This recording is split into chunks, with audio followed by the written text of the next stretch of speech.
I was delighted to read Fratelli Tutti of Pope Francis, signed on the 3rd of October at Assisi, but released yesterday on the feast of St Francis of Assisi.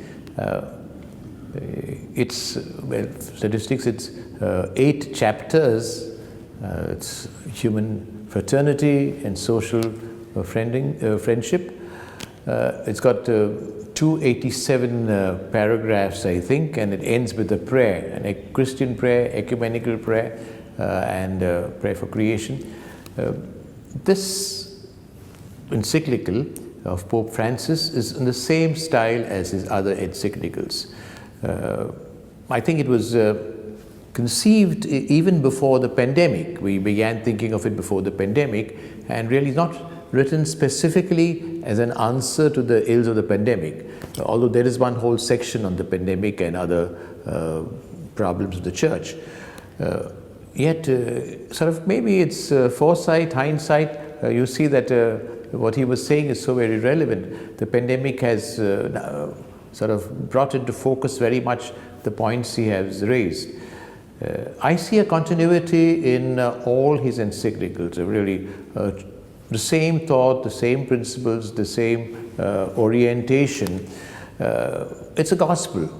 Reaching out to the poor. Our times, we've got to reach out to the poor, try to transform society so there's no exploitation, injustice. He speaks on his favorite things about the economy not being focused only on the profit for the few. He speaks on migrants issue and how that's the churches, the country should have open borders to allow people.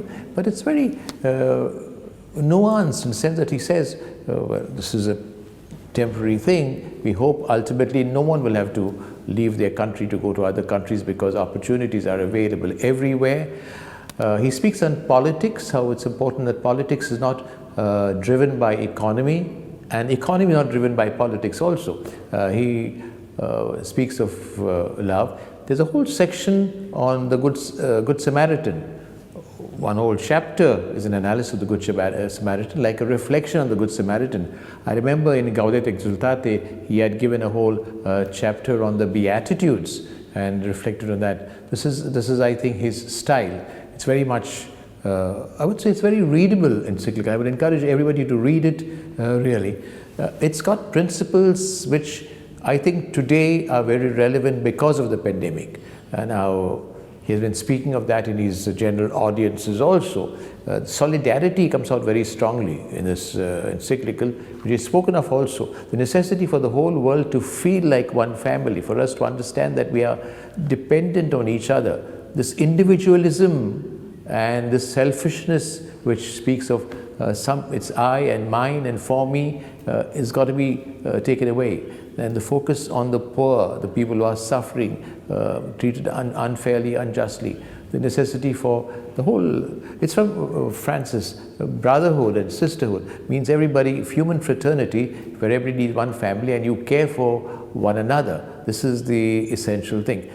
Pope Francis says that he was influenced very much by St Francis of Assisi, naturally, but also by many others. We'll be happy to, Indians will be happy to know that he refers, at the very end, he says, I was influenced by also others who are not Catholics. And he mentions Martin Luther King, he mentions Desmond Tutu, and then he mentions Mahatma Gandhi. So Mahatma Gandhi, also and Charles de Foucault, he mentions at the very end. But these 4 names he mentions. And I was very happy to see Mahatma Gandhi's name also. So he has read about Mahatma Gandhi.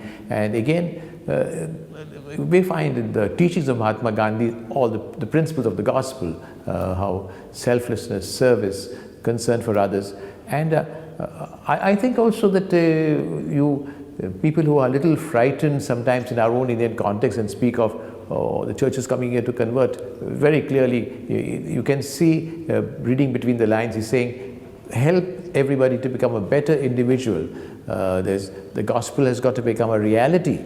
Jesus is really the center of his teaching, the end of his teaching, but really he's not, there's no, very clearly he makes that the church does not want to proselytize and make it. So I think it's an encyclical which is very timely, and although it was conceived before the pandemic, I think that really it's the Holy Spirit working through Francis, guiding the church, guiding society. This encyclical is not meant only for, it's I suppose primarily directed to us, disciples of Jesus, so Catholics, Christians, but the principles are so very valid for every single individual. He says that he was influenced very much in Laudato Si by the Patriarch Bartholomew. But here he says for this he was influenced very much by his discussions with the Grand Imam and the declaration he signed last February. And he actually quotes part of that final statement in this encyclical. So very timely encyclical, very appropriate, a lesson for every individual of every religion, and for each one of us really, we've got a great amount to take home. I am so happy, proud, and I want to read it over and over again to get even more of this. And as I was saying, the whole thing is one stream, from beginning from Evangelii Gaudium till now Fratelli Tutti. God bless you. Thank you so much.